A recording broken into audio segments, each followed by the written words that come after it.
Sir, আজকে মহান মে দিবস।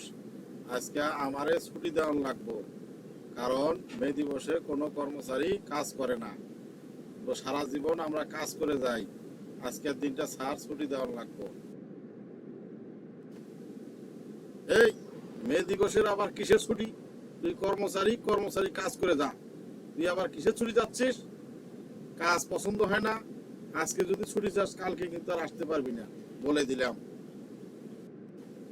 স্যার, এই বাংলাদেশ যখন স্বাধীন হয়েছে তখন আমাদের কর্মচারীরাই স্বাধীন করছে। বঙ্গবন্ধু শেখ মুজিবুর রহমান যখন ডাকছে তখন আমাগো মতো কর্মচারী এই দেশটাই স্বাধীন করছে।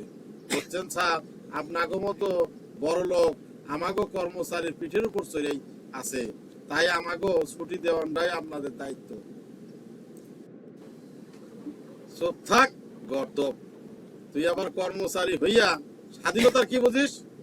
এই কাজ করতে যা, কাজ করতে যা, কাজ কর। স্বাধীনতার কি বুঝিস? আর তুই বঙ্গবন্ধু সম্বন্ধে কি বুঝিস? জানিস না এদেশ এখনো স্বাধীন হয় নাই? এদেশে স্বাধীনভাবে এখনো কথা বলা যায় না। এই তুই কর্মচারী, তুই কর্মচারীর মতো থাকবি, স্বাধীনতার কথা আমার ভাষণ দিবি না। কথা বুঝতে পারলে? এদেশ হলো আমাদের মতো বড় লোক, তোদের মতো কামলা কর্মচারীরা কাজ করেই যাবে, বুঝছিস? আর একটা কথা বলবি না।